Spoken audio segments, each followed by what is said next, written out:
በአንድ ወቅት ንጉሱ ባለሟል ፈለገና ባለሟል እፈልጋለሁና መታችሁ ፈተናውን ካለፋችሁ ትገባላችሁ የሚል ልፍ ያስለፍፋል። ከየቦታው ወጣቶች ይሰባሰባሉ። እነርሱ በተሰበሰቡበት በቤተ መንግስት ጅል ነው፣ ነፈዝ ነው፣ የዋህ ነው የሚሉት አንድ ወጣት ባብሯቸው ተሰብስቦ ነበር እና እነርሱ እሱን የሚያውቁት ይሄ ጅል ደግሞ እዚህ ምን ሊሰራ ነው የመጣው? ልፉን በደንብ አልሰማም እንዴ? ለነገሩ ጅል ስለሆነ ለዛ ነው የመጣው እያሉ ያፌዙበት ነበር። እሱንም ከዚህ ላንተ አይሆንህም እያሉት ነበር። እናም ንጉሱ መጣና ተሰለፉ፣ ፈተናውን ልጀምር ነው አላቸው። እነርሱም ተሰለፉ። አንድ መስታወት በመስታወት የሆነ የወርቅ ዋንጫ አምጥቶ እፊታቸው ያስቀምጥላቸውና የመጀመሪያውን በልህንን ስበረው ይለዋል። እንዴት ንጉስ ሆይ ይህንን ውድ ነገር እንዴት ልሰብረው እችላለሁ ብሎ ትቶት ይሄዳል። ሁለተኛውም ይመጣል። ያንን የሚያመርቅ የመስታወት የወርቅ ዋንጫ እሱም ሳይሰብረው ይሄዳል። ሁሉም በየተራ እንደዚህ እያሉ ሁሉም ሳይሰብሩት ያልፋሉ። መጨረሻ ላይ የሚሰብር ይጠፋል። አንድ ወጣት ግን ጥግ ይዞ ቆሞ ነበር። ንጉሱም እሱን አየና ምን ሆነ ነው ጥግ ይዘህ የቆምከው? ና ይለዋል። እነርሱም ንጉስ ሆይ እሱ እኮ ጅል ነው ምንም አይሰራም ይሉታል። ለንጉሱ አንተ እንደሚሉህ ነህ እንዴ ይለዋል።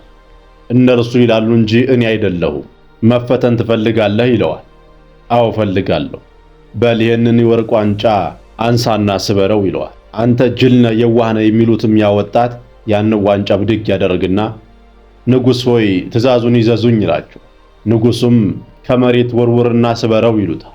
ያ ወጣትም ወደ ሰማይ ብድግ ሲያረግ እነዛ ስበሩት ተብሎ ያልሰበሩት እነርሱ እንዴ እያሉ ይጮሃሉ። ህዝቡ ይጮህ ጀመር። ለምንድነው እንዳሰብረው እያሉ ይጮሃሉ። ይሄ ቂል ሊሰብረው ነው እያሉ ይጮህበታል። ወደ ሰማይ ከፍ ካደረገው በኋላ ወደ ምድር ሲለቀው ያ በመስታወት የተሰራ የወርቅ ዋንጫ ከመሬት ሲያርፍ ይሰባበራል። ንጉሱም ጠየቁት።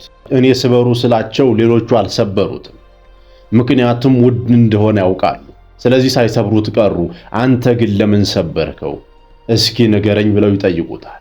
ንጉስ ሆይ ውድ እንደሆነ አውቃለሁ። እዚች ምድር ላይ እንደርሱ ያለ ውድ ነገር እንደሌለም አውቃለሁ። ነገር ግን አላቸው ከንጉስ ትእዛዝ ከአንቱ ትእዛዝ አይበልጥም። የእርሶ ቃል ከዚህ ዋንጫ ይበልጣል አላቸው። እነርሱም የፈለጉት ያንን ነበርና ያንን ወጣት ባለሟል አደረጉት። ማን ነው ጅል? ማን ነው ነፈዝ? ማን ነው የዋህስ? ማን ነው የማያውቀውስ? እነኛ ሲያወሩበት የነበሩት አንዳቸውም ሳይገቡ እርሱ ግን የንጉስ ባለሟል ሆነ። ሰዎች አትችልም ሲሉህ ነፈዝ ነው ብለው ሲንቁህ አትከራከራል። ይልቁንም እነዚህን 5 ነገሮች አድርግ። አንደኛ ዝምታን ምረጥ። የመጀመሪያው መልስህ ዝምታ ይሁን። ህልምህን ለማስረዳት አትሞክር። ለደካማ አእምሮ ራእይ ስለማይታየው ለአንተ የሚታየን ራእይ ዝም ብለህ ሄድበት፣ አትናገር። ሁለተኛ ንቀታቸውን እንደ ነዳጅ ተጠቀመው። ሰዎች በአንተ ላይ የሚሰነዝሩትን የሚያወሩትን የንቀት ቃል ለስራህ እንደ ነዳጅ ተጠቀመው። እነርሱ ባጠቁ ቁጥር አንተ ደግሞ ይበልጥ ጠንካራ ሁን። ምክንያቱም አንተ በውስጥ ያለውን ወደፊት ምን መሆን እንደምትፈልግ ወደፊት ምን ማድረግ እንደምትፈልግ እነርሱ አይታያቸው፣ አንተ ግን ይታያል። የእነርሱን ወሬ ትተህ የሚታይህን ብቻ አድርግ። ሶስተኛው በተግባር ብቻ ተናገር። በአፍህ ሳይሆን በተግባር ብቻ ተናገር። ቃላቶች ርካሽ ናቸው። ተመልካች የሚፈልገው ወሬ ሳይሆን ተግባር ነው። ብዙ ጊዜ የሚያወራ ሰው ተግባር ላይ የለም። ብዙ ጊዜ ደግሞ የማያወራ ሰው ሰዎች ለጊዜው ሊያጣጥሉት የዋህ ነው ምናምን ሊሉት ይችላሉ። ነገር ግን ተግባር ላይ የሚገኘው እሱ ነው። ከቃላት ይልቅ ተግባር መታየት አለበት። ለነርሱ ማስረዳት አይጠበቅብህ። አንተን አይችልም ያሉህን ሰዎች የምታሳፍርበት ብቸኛው መንገድ ውጤትህ ተግባር ብቻ ነው። አራተኛው በራስ ላይ ኢንቨስት አድርግ።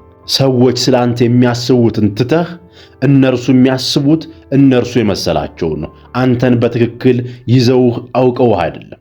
ውጭህን ገምተው እነርሱ በራሳቸው ግምት ነው አንተን የሚያስቡ። አንተ ስለ አንተ የምታስበው ላይ ብቻ ትኩረት አድርግ። ክህሎትን አዳብር። የምትሰራውን ነገር አዳብረው። ራስ ላይ ብቻ ትኩረት አድርግ። አምስተኛው ውጤት ይናገር። በመጨረሻም አንተ ዝም ስትል ውጤት ይናገራል። አንተ መናገር አይጠበቅብህም። ያደረከው ድርጊት ብዙ ሰዎች አይታችሁ ሊሆን ይችላል። በምንም ቦታ ላይ እነዛ ሰው ሲንቃቸው የነበሩ ሰው አይችሉም የታባታቸው ብሎ ሲያንቋሽሿቸው የነበሩ ሰዎች በኋላ ግን ውጤታቸው ያማረ ሆኖ ሰክሰስፉሊ ሆነው እነኛ ሲስቁባቸው የነበሩት መልሰው የነርሱን ቦታ ሲመኙ ታይታችሁ ሊሆን ይችላል። በኋላ ላይ ግን ምንድነው እነርዛ ሰዎች እነኛ ሲስቁባቸው የነበሩ ሰዎች ለነርሱ ነው የሚያሽቃብጡ። ውጤት ይናገር ማለት ይሄ ነው። ተሳስተው እንደነበር ማረጋገጫው ያንተ ድል ብቻ ነው። ያኔ ስላንተ ያወሩት ሁሉ ያሳፍራቸዋል። ምን እንሆንልህ ባዮች ይሆናሉ። ብዙ የተናቁ ብዙ የተገፉ ሰዎች መጨረሻቸው ግን አምሮ የተከበሩ ሆነው ሲጨርሱ እናያለን። ያን ሰው ዛሬ የናቁ ሰዎች ነገ ለስኬት ምስክር ይሆናሉ። ዋናው ነገር ዛሬ ላይ አለመቆም። ትናንትና ሰው ሲሰድበው ነበር፣ ትናንት ስንሰድበው ነበር፣ ትናንት ስናንቋሸው ነበር፣ ዛሬ ግን እሱ የደረሰበትን ደረጃ ብለው ይመሰክራሉ። አንተ ከዚህ ውስጥ የትኛው ነጥብ ላይ ነህ? ኮሜንት ላይ አስቀምጥ። ይህ የስኬት ብርሃን ነው። ያነሳናቸው ሐሳቦች ከተመቿችሁ ሰብስክራይብ በማድረግ ቤተሰብ ሁኑ። ቪዲዮውንም ደግሞ ለሌላ እንዲደርስልን ላይክ ማድረግ አትርሱ። በቀጣይ በሌላ ቪዲዮ እስከምንገናኝ ድረስ መልካም ጊዜ